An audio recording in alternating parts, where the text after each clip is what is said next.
Hi, my name's Liz Roach and I'm here with you today to talk about our Older Person and Digital Skills project. I'm the head of the Vodafone Ireland Foundation. A little bit of background on the foundations. There's 27 Vodafone foundations in total. We're part of a big global network. We are leading a project on older people and digital skills for 5 markets. And we are at the stage now of piloting. We've just piloted the first version of the site and we're ready to go live with the site. But just to tell you a little bit more about the program and the different phases we've gone through over the last few months. Our first phase was a research and focus group phase, which took place between 2020 and April 2021. We met with older people. We asked them about their journeys online and their digital skills, and we found out a lot about how we should develop this program and how we should structure it. The next phase then was to develop a test site called highdigital.ie from March to July 2021. We used e-learning specialists to do this, and the whole idea was to use the research and the focus groups we had carried out to develop this site, and then finally for phase 3 to pilot it with older people and get feedback on the site. So how did they find it? How was the journey? Did they take the course? Did they find it easy to use? Did they like the training and how it was structured? So that's just a little bit of an overview of the program. We're at the very start of the journey. We've completed the pilot and we're about to launch the website to the public this week. So just going into a little bit more detail then on the focus groups, we carried out a focus group with 4 participants who are called digital adapters. So 2 male and 2 female participants aged 65 to 80 who are really confident online to learn how they had learned to become so confident. You know, what was it that made them so digitally skilled? Had they taken part in training or you know, why were they so confident online? We also did a series of one-to-one meetings with individuals from varying backgrounds. Some were not online at all. Some had access to connectivity and their devices but lacked confidence. Some found tech challenging, some had absolutely no digital skills, and some had really good digital skills. So we interviewed these people and collated all of our research together with our desk research to develop the first of our test sites. And we did this in partnership with 4 charitable organisations: Men's Sheds, Alone, Making Connections and Active Retirement Ireland. These are all big medium Irish charities who are nationwide charities working with older people. So a little bit about the results of that research. How did that go and what did we learn from our focus group and from our one-to-one interviews? There's definitely a clear appetite for learning, but there's some challenges to overcome. So first of all, 93% of participants said their preferred method of training was one-to-one with the same person. No surprises there. They want one-to-one handheld training with the same mentor to be able to learn. They wanted instructions to be simplified. 80% of participants agreed that instructions for devices, for computers, for smartphones, they're just too difficult to understand. They're not built with older people in mind. We need simple, basic and illustrated instructions for older people. They like the idea of group learning. They like the idea of video and animated and illustrated communications to get the message across. Most had Wi-Fi. Only 20% reported 0 to intermittent connection, which is good news.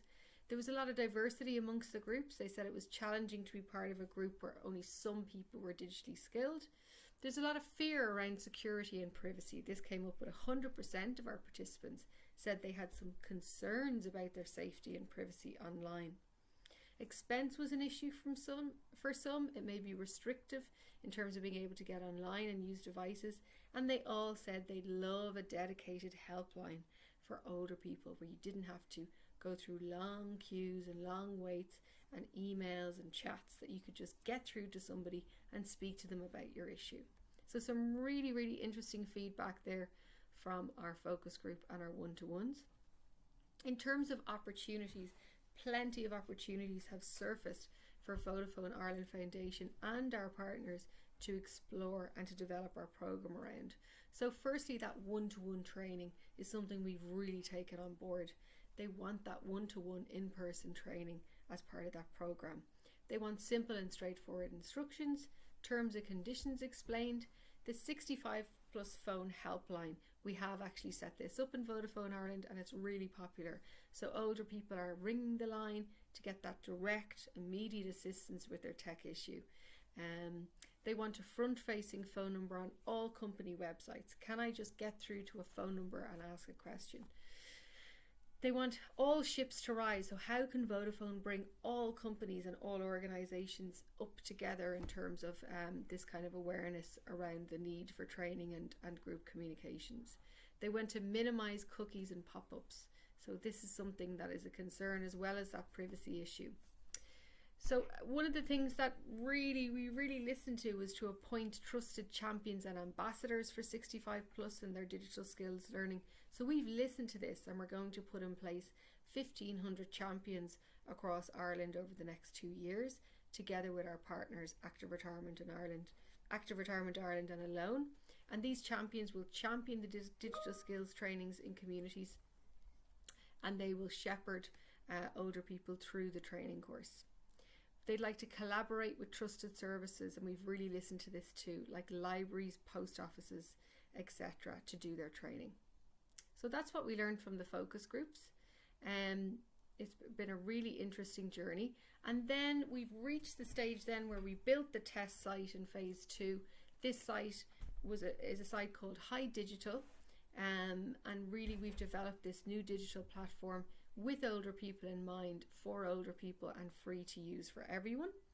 The site has 5 introductory modules: an introduction to the internet, using my smartphone, connecting with others, entertainment and shopping, and hobbies and travel.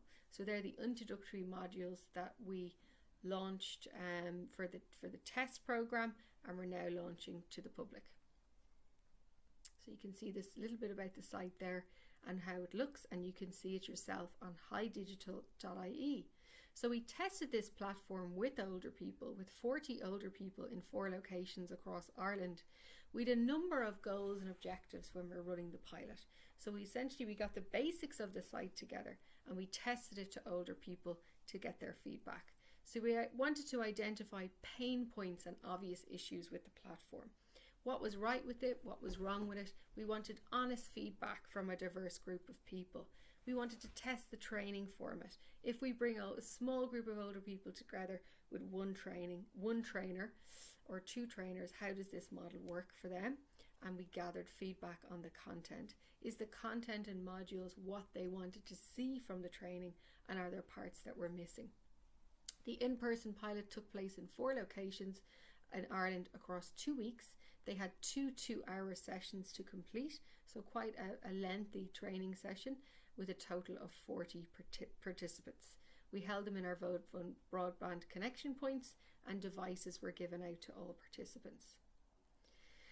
We also did at-home pilots where people could just go through the platform themselves at their own leisure and give us feedback. So what did we learn from these pilots? So what's the final kind of piece of the picture in order to get our final site to ready for the public? So what could be improved? They wanted more visual aids, they wanted more videos, more diagrams, more animations. So we've built that into the final site, and we'll continue to build more video content in as the site matures. They wanted additional materials, so I don't just want to look at the screen. I want a notebook, or I want a printout with all the modules in it, and I can tick off what I've learned and I can make notes. So that physical copybook or exercise book they wanted alongside the training online, which was really interesting. And they felt they needed more time. They had 2 2-hour sessions, but this wasn't enough. Can I get more time to go through the modules and do it in greater detail? So what do they like most? They love the sociable element. They love coming together with other older people and learning, which was great to hear and see. They like the step-by-step, really easy instructions on the site, and the goals were clearly outlined for them. So some really nice results there from the pilot. And then finally, what changes did we make to the site in order to make it ready for the public and able to launch this week? So first of all, we added 2 modules, everyday life and community life. So we added a module called daily life, and we're still working on the community life section. as part of the final module. So they also said they wanted more on WhatsApp. So we took the WhatsApp content out and we put it into its own subsection in one of the modules, because that was a really important module for them to get right. And they also asked for content to be added to original modules. So they wanted more information on passwords, more information on tabs, and more information on basics of internet navigation, which was really interesting. Some of the pathways, we decided what we need for people that are maybe more skilled than we expected is to introduce an intermediate level where some of the most basic content is actually left out, and there's a more challenging course for people that are in intermediate level. And eventually what we'd like to develop, this will be in 2022, is more choice at the start of the course. So you can register as a beginner, an intermediate, or get the full course including all material. And finally, a certificate of completion. So when people have completed the whole course or a specific section, we will develop an actual online certificate. They can print this out to say, I've completed the high digital course, and they can print it out and frame it if they want to. So that's a nice little inclusion that they asked us to add. And finally, just take some time to look at our high digital intro video, and thank you for listening.